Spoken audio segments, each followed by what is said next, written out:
नमस्कार विद्यार्थी मित्रांनो, 5 मे 2026 चा जी आर आला आणि ह्या जी आर मधून एमपीएससी मध्ये बराचसा बदल झालाय, क्रांतिकारक बदल झालाय, ज्यामध्ये एमपीएससी मध्ये सेवा गट वाढले, सेवा गटांबरोबरच इथे संवर्ग सुद्धा वाढले. नेमके काय बदल झाले हा व्हिडिओ शेवटपर्यंत बघा, डिटेलमध्ये तुम्हाला मी माहिती देतो. तत्पूर्वी तुम्हाला मी सांगू इच्छितो की या जी आरच्या अगेन्स्ट भरपूर बदल झालेला आहे आणि ह्या बदलानुरूप मी एका एका पदांवरती तुम्हाला माहिती देणार आहे.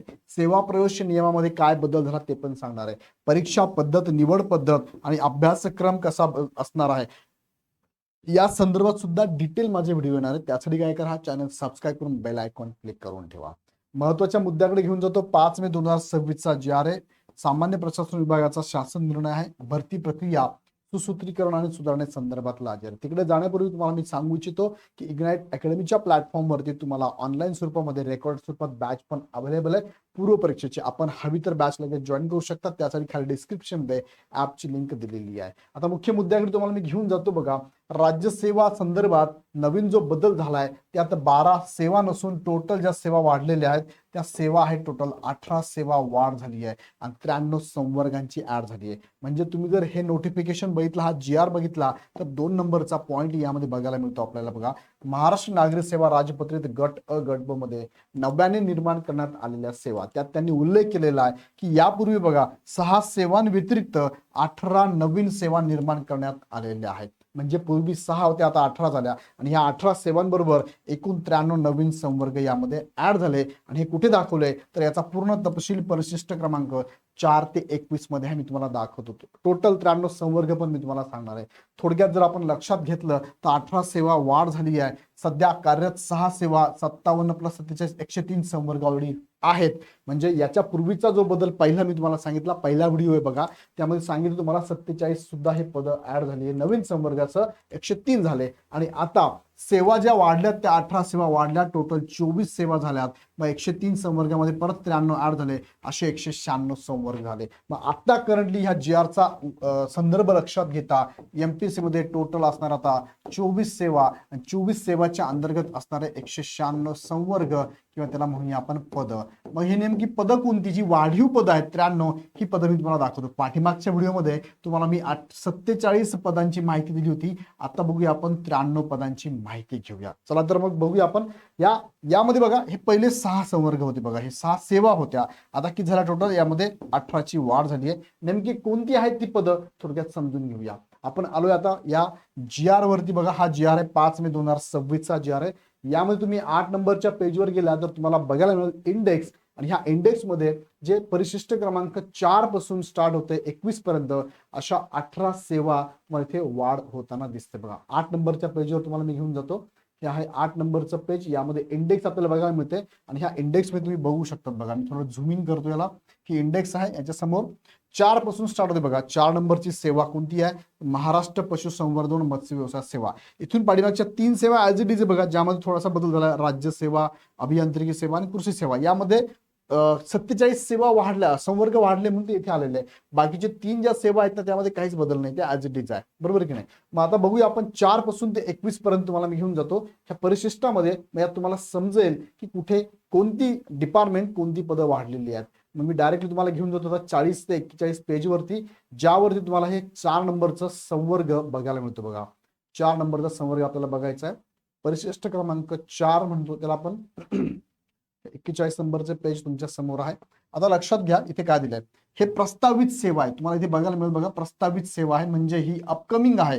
4थी सेवा अपकमिंग आहे, जिचं नाव आहे महाराष्ट्र पशुसंवर्धन मत्स्य व्यवसाय सेवा. ज्यामध्ये किती इथे विभाग कोणता आहे त्यामध्ये, तर विभाग पण दाखवतो, आस्थापना पण दाखवतो. बघा, कृषी व पशुसंवर्धन, हे सर्व कृषी पशुसंवर्धन दुग्ध व्यवसाय असे डिपार्टमेंट आहे. आस्थापना पशुसंवर्धन आयुक्तालय आहे. त्यानंतर मत्स्य व्यवसाय आयुक्तालय आहे आणि खाली पण बघायला मिळेल तुम्हाला मत्स्य व्यवसाय आयुक्तालय आहे. वन विभाग, महसूल व वन विभागाचं पद आहे. आणि यामध्ये हे अशी टोटल किती 6 पद या सेवेमध्ये ऍड असणार. किती 6 पद आहेत. मग यामध्ये बघा कोणती पद आहेत, तर पशुधन विकास अधिकारी, ज्याला आपण लाईव्ह स्टॉक डेव्हलपमेंट LDO म्हणतो. बघा, गट अ चं पद ऍड झालंय, त्याची ही पात्रता असणार आहे. सहाय्यक आयुक्त पशुसंवर्धनचं गट अ चं पद, त्याचं हे पात्रता असणार आहे. राजपत्रित वैरण विकास अधिकारी फोडर डेव्हलपमेंट ऑफिसर म्हणतो आपण त्याला. त्यानंतर गट अ चं पद आहे सहाय्यक आयुक्त मत्स्य व्यवसाय तांत्रिकचं गट अ चं पद ऍड झालंय. मत्स्य व्यवसाय विकास अधिकारी तांत्रिकचं गट ब चं पद ऍड झालंय. पशु वैद्यकीय अधिकारी व्हेटरनरी ऑफिसर गट अ चं पद, असे 6 पद या सेवेच्या अंतर्गत ऍड झाली. ही त्यांची पात्रता एकदा व्यवस्थित वाचून घ्या. सगळी वाचत बसलो सांगत बसलो तर खूप वेळ लागेल, पण सेपरेट मी एका पदाबद्दलची माहिती घेणार आहे, त्यावेळेस डिटेल मी सांगणार आहे. सध्या एवढं लक्षात घ्या, कोणता विभाग, कोणती आस्थापना, कोणतं पद आहे आणि पदाचं नाव काय आहे, त्याची पात्रता तुम्ही एकदा स्क्रीनशॉट करून वाचून घेऊ शकता.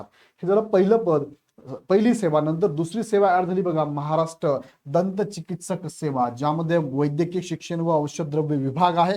आस्थापना वैद्यकीय शिक्षण व संशोधन संचालनालय गट ब चं पद आहे. दंत शल्य चिकित्सक डेंटल सर्जन म्हणतो आपण त्याला, आणि त्याची पात्रता असणार आहे. त्यानंतर पुढचं परिशिष्ट 6 आपण बघूया, ज्यामध्ये तुम्हाला एकूण 3 नवीन पद इथे ऍड झाली बघा. 3 नवीन पद या सेवेमध्ये ऍड झाली. हे सेवेचं नाव आहे महाराष्ट्र न्याय सहाय्यक वैज्ञानिक सेवा.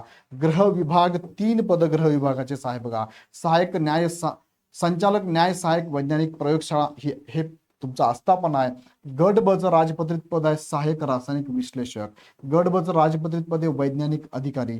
गट ब चं राजपत्रित पद आहे वैज्ञानिक अधिकारी संगणक गुन्हे ध्वनी व ध्वनिफीत.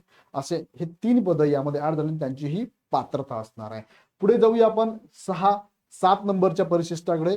यामध्ये किती पद ऍड झाली बघा. 7 नंबरचं आहे प्रस्तावित सेवा महाराष्ट्र उच्च व तंत्र शिक्षण कला शिक्षण अधिव्याख्याता प्राध्यापक सहयोगी प्राध्यापक सहाय्यक प्राध्यापक विभाग प्रमुख प्राचार्य सेवा ही ऍड झाली. आणि यामध्ये टोटल बघितले तर साधारणतः 4-5 पद वेगवेगळी ऍड झाली बघा. यामध्ये पहिले 3 पद आपण समजून घेऊया.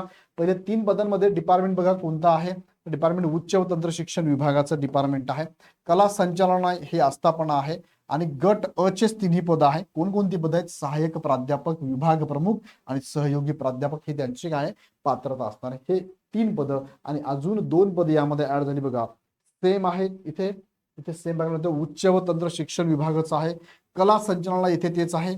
गट अ चीच पद आहे, म्हणजे टोटल 5ची 5 पद गट अ ची आहे. प्राध्यापक आहे आणि अधिव्याख्याता ही त्यांची पात्रता असणार आहे. जाऊया पुढच्या मुद्द्याकडे, पुढच्या परिशिष्टाकडे. परिशिष्ट क्रमांक आहे हा 8. प्रस्तावित सेवा आहे महाराष्ट्र उच्च शिक्षण तंत्र शिक्षण उच्च शिक्षण बघा, परत तेच आहे. प्राचार्य सेवा ही परत ऍड झाली 8 नंबरला. आणि यामध्ये टोटल पद जर बघितले आपण तर 8 पद इथे ऍड झाली बघा. 8 पद एक एक बघूया आपण. पहिली 7 पद समजून घेऊया कोणती आहे. त्यामध्ये पहिले बघा, हे सगळी जी आहे उच्च शिक्षण तंत्र उच्च व तंत्र शिक्षण विभाग आहे. सेम ऍज इट इज सर्व. उद्योग ऊर्जा कामगार खनिकर्म विभाग पण आहे याच्यामध्ये. हे सगळं आस्थापना आहे. आणि यामध्ये गट अ ची पद बघा किती आहे. 1 2 3 4 5 पद गट अ ची. कोणती आहे. सहाय्यक प्राध्यापक संचालक शारीरिक शिक्षण सहयोगी प्राध्यापक प्राचार्य संचालक प्राध्यापक ही गट अ ची. आणि गट ब ची कनिष्ठ अधिव्याख्याता सहाय्यक प्राध्यापक श्रम विज्ञान संस्था मुंबई ही त्यांची पात्रता असणार आहे. अशी ही 5 पद इथे. आणि अजून पुढची 7 पद आणि पुढची आहेत अजून 1 पद तुमचं बघा. हे कोणतं पद आहे तर हे आहे उद्योग ऊर्जा कामगार खनिकर्म विभाग कैलासवासी नारायण मेघाजी लोखंडे महाराष्ट्र श्रम विज्ञान संस्था.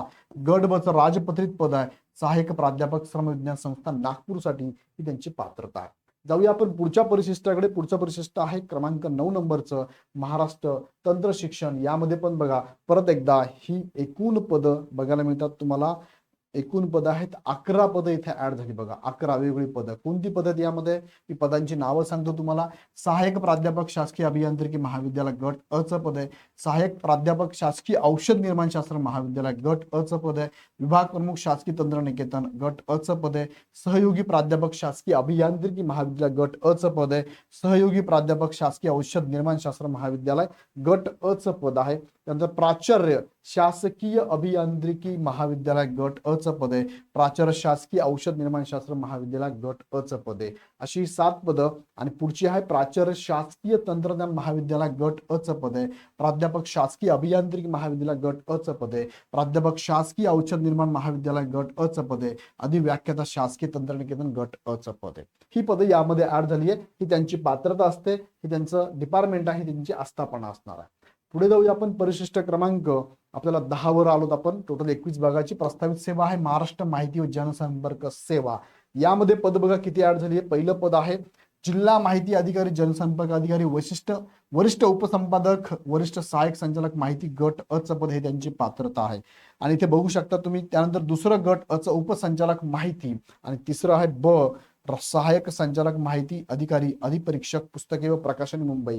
आणि यांचे हे विभाग आहेत, सामान्य प्रशासन विभागाची पद आहेत सगळी. माहिती जनसंपर्क संचालनाची ही सर्व पद आहेत बघा. आणि त्यांची पात्रता असणार आहे. ही बघितली आपण पहिले 3 पद ह्या परिशिष्टाच्या अंतर्गत. त्यानंतर परिशिष्ट 11 मध्ये महाराष्ट्र न्यायिक अधिकारी सेवा ही प्रस्तावित सेवा आहे. त्यामध्ये गट अ चं पदे कनिष्ठ दिवाणी न्यायाधीश आणि प्रथम श्रेणी न्यायदंडाधिकारी ही त्यांची पात्रता आहे. विधी व न्याय विभाग आहे आणि आस्थापना आहे सरकारी अभियोग्यता यांचे कार्यालय असणार आहे. त्यानंतर पुढे आपण बघूया. यामध्ये पुढचं परिशिष्ट आहे 12 नंबरचं आहे, प्रस्तावित सेवा महाराष्ट्र विधी सेवा ऍड झाली बघा. यामध्ये पहिले आपण बघूया 5 पोस्ट कोणत्या आहेत. प्रबंधक, विधी अधिकारी, मोटार वाहन अभियोक्ता, सहाय्यक मोटार वाहन अभियोक्ता आणि कनिष्ठ प्रारूपकार ही गट ब ब यांची पदं आहेत. ही त्यांची अन्न व नागरी पुरवठा विभाग, गृह विभाग, विधी व न्याय विभाग ही त्यांचं आस्थापना ही त्यांची काय पात्रता आहे हे तुम्ही बघू शकता. 12 नंबर. 5 मध्ये 6वं पद यामध्ये आहे धर्मादाय आयुक्त कार्यालयाचं पद आहे. सहाय्यक धर्मादाय आयुक्त पद हे सुद्धा गट अ चं पद एमपीएससी मधून भरलं जाणार आहे. राज्य ह्या सेवेच्या अंतर्गत येणार आहे. 7वं पद या सेवेमध्ये कोणतं आहे तर विधी न्याय विभागाचं पद आहे. निबंधक भागीदारी संस्था मधलं सहाय्यक निबंधक भागीदारी संस्था, असिस्टंट रजिस्ट्रार ऑफ फर्म म्हणतो आपण त्याला, गट ब चं पद आहे. विधी अधिकारी गट ब चं पद आहे. विधी अधिकारी लॉ ऑफिसर गट ब चं पद आहे. फक्त इथे काय डिपार्टमेंट आणि इथे आस्थापना वेगवेगळे आहेत. विधी अधिकारी बघा इथे डिपार्टमेंट वेगळे. आदिवासी विभागामधलं विधी अधिकारी गट अ चं पद आहे. शालेमधलं विधी अधिकारी आहे. वैद्यकीय शिक्षण व औषध द्रव्य विभागामधलं विधी अधिकारी आहे आणि नगर विकास विभागामधलं विधी अधिकारी गट अ चं पद आहे. ही त्यांची पात्रता बघायला मिळते. अशी ही 11 पदं झाली यामध्ये. त्यानंतर 13 नंबरचं प्रस्तावित परिशिष्ट बघा महाराष्ट्र वैद्यकीय शिक्षण सेवा. यामध्ये वैद्यकीय शिक्षण व औषध द्रव्य विभागामार्फत ही पद आहेत बघा. कोणकोणती पदं आहेत. आयुष संचालनालयामार्फत ही पद आहेत बघा. आयुष संचालनालय. पहिली 5 पदं आपण बघूया. सहयोगी प्राध्यापक योग आणि निसर्गोपचार गट अ, सहयोगी प्राध्यापक युनानी गट अ पद, सहाय्यक प्राध्यापक आयुर्वेद गट ब पद, सहाय्यक प्राध्यापक होमिओपॅथी गट ब पद, सहाय्यक प्राध्यापक योग आणि निसर्गोपचार गट ब चं पद यामध्ये ऍड आहे. ही त्यांची पात्रता आहे. 5 आपण पद बघितले. 6वं पद यामध्ये ऍड आहेत बघा. कोणतं आहे ते तर ते आहे गट ब चं सहाय्यक प्राध्यापक युनानी ही त्यांची पात्रता आहे. त्यानंतर 7 नंबरचं पद यामध्ये ऍड झाले बघा. सहयोगी प्राध्यापक वैद्यकीय गट अ चं पद ही त्यांची पात्रता आहे. सहयोगी प्राध्यापक दंतशास्त्र गट अ चं पद आहे. सहाय्यक प्राध्यापक दंत गट ब चं पद आहे. सहाय्यक प्राध्यापक ब हे आहेत त्यांची पूर्ण आस्थापना. हे त्यांची आस्थापना आहेत. हे सगळी 10 पद या परिशिष्टामध्ये. पुढचं आहे 14 नंबरचं परिशिष्ट आहे, ज्यामध्ये जी सेवा आहे महाराष्ट्र वैद्यकीय व अधिकारी व समकक्ष सेवा. यामध्ये आहे गट ब चं पद वैद्यकीय अधिकारी होमिओपॅथी, वैद्यकीय अधिकारी आयुर्वेद, वैद्यकीय अधिकारी योग आणि निसर्गोपचार, औषध निर्माता ड्रग मॅन्युफॅक्चर म्हणतो आपण त्याला, ही त्यांची आयुष संचालनालय ही आस्थापना आहे. वैद्यकीय शिक्षण व औषध द्रव्य विभाग हे त्यांचं काय डिपार्टमेंट आहे. त्यानंतर 5वं पद यामध्ये आहे बघा. सहाय्यक औषध निर्माता आयुर्वेद गट ब चं पद आहे. औषध निर्माता युनानी, सहाय्यक औषध निर्माता युनानी गट ब चं पद यामध्ये आहे. जिल्हा आयुष गट ब चं पद यामध्ये ऍड होत आहे 7 नंबरचं. त्यानंतर 8 नंबरचं पद यामध्ये आहे बघा.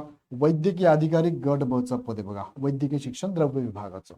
त्यानंतर पुढचं परिशिष्ट आहे 15 नंबरचं आहे. त्याचं नाव आहे महाराष्ट्र औषध निर्माण शास्त्र सेवा.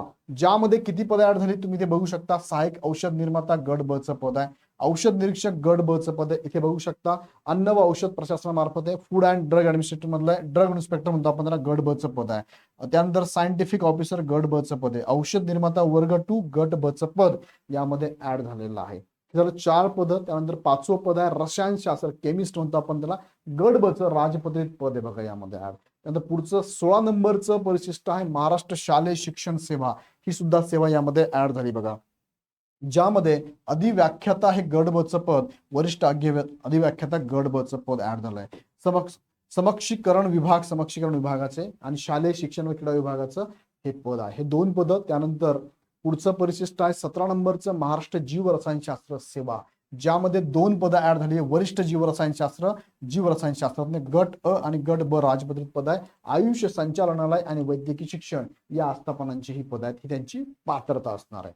थोडा व्हिडिओ मोठा होईल पण सगळी माहिती तुमच्याकडे असणं गरजेचं आहे. 18 नंबरचा पॉईंट आहे महाराष्ट्र भूवैज्ञानिक सेवा, ही सुद्धा सेवा यात ऍड झालेली आहे, ज्यामध्ये हे सगळे डिपार्टमेंट आहे, हे सगळे आस्थापना आहे आणि पद आहे भूवैज्ञानिक जिओलॉजिस्ट गट अ चं पद आहे, वरिष्ठ भूवैज्ञानिक गट अ चं पद आहे, कनिष्ठ भूवैज्ञानिक गट ब राजपत्रित पद आहे. बघा चांगली पद आहेत, इथे पात्रता पण तुम्ही इकडे चेक करू शकता. नंतर 3 नंबरचं पद इथे बघितलं कनिष्ठ भूवैज्ञानिक ब चं आहे. उपमृद सर्वेक्षण अधिकारी डेप्युटी सॉइल सर्वे ऑफिसर म्हणतो आपण त्याला, ते गट ब चं राजपत्रित पद आहे. वरिष्ठ भूभौतिक तज्ञ याला म्हणतात गट अ चं पद. त्यानंतर हे कुणाच्या अंतर्गत आहे तर हे आहे जलसंपदा विभागाच्या अंतर्गत आहे, हे पाणी पुरवठा व स्वच्छता विभागाच्या अंतर्गत येतं. बघा त्यानंतर पुढे आपण बघूया, त्यामध्ये 6 नंबरचं पद आहे इथे वरिष्ठ भूवैज्ञानिक गट अ चं पद ऍड झाले. बघा भूजल सर्वेक्षण विकास यंत्रणा, कनिष्ठ भूवैज्ञानिक गट ब चं पद आहे. सहाय्यक भूभौतिक तज्ञ गट ब चं पद आहे. सहाय्यक भूभौतिक तज्ञ गट ब चं पद इथे आस्थापना बघू शकतात. पुढे बघूया आपण, हे 9 पदानंतर 19 नंबरचं परिशिष्ट आहे महाराष्ट्र मानसशास्त्र सेवा, हे सुद्धा नवीन सेवा यामध्ये ऍड झाली, ज्यामध्ये चिकित्सा मानसशास्त्रज्ञ हे एक पद गट ब चं आहे आणि बाल मानसशास्त्र गट अ चं पद यामध्ये ऍड झालं आहे. अशी 2 पदे यामध्ये ऍड आहेत. त्यानंतर 20 नंबरची प्रस्तावित सेवा महाराष्ट्र सांख्यिकी सेवा, ज्यामध्ये सहाय्यक वन सांख्यिकी हे पद ऍड झालं गट ब चं, सांख्यिकी हे गट ब चं पद. असे हे 2 पद जे की वन आस्थापना वैद्यकीय शिक्षण आस्थापनाच्या अंतर्गत आहे. तिसरं पद यामध्ये ऍड झाले बघा उपसंचालक वरिष्ठ संशोधन अधिकारी गट अ चं नियोजन आस्थापनाच्या अंतर्गत, ही त्यांची काय पात्रता असणार आहे. त्यानंतर 4 नंबरचं पद या अंतर्गतच येत आहे सांख्यिकी अधिकारी संशोधन अधिकारी गट ब चं राजपत्रित पद आहे, नियोजन विभागाच्या अंतर्गत आहे. आणि शेवटची ही सेवा आहे ती म्हणजे महाराष्ट्र नगर रचना सेवा, ही सुद्धा यामध्ये ऍड झाली आहे, ज्यामध्ये बघा नगर रचनाकार टाउन प्लॅनर म्हणतो आपण, टीपी म्हणतो आपण त्याला, गट अ चं पद आहे नगर विकास विभागाचं, हे पण यामध्ये ऍड झालंय.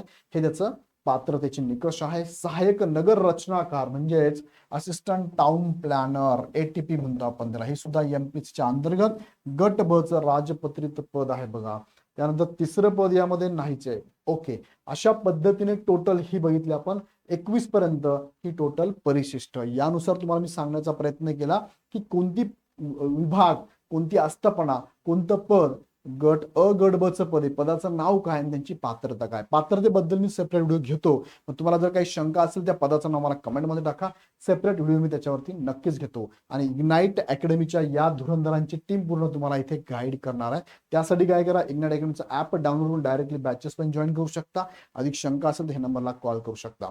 व्हिडिओ लेंदी झाला पण एक प्रॉपर झालेला आहे. आवडला तर लाईक करा, इतरांना शेअर करा, ग्रुपमध्ये शेअर करा आणि पुढचे अपडेट बघण्यासाठी चॅनल सबस्क्राईब करून ठेवा. पुन्हा व्हिडिओ आपण नेक्स्ट व्हिडिओमध्ये. धन्यवाद.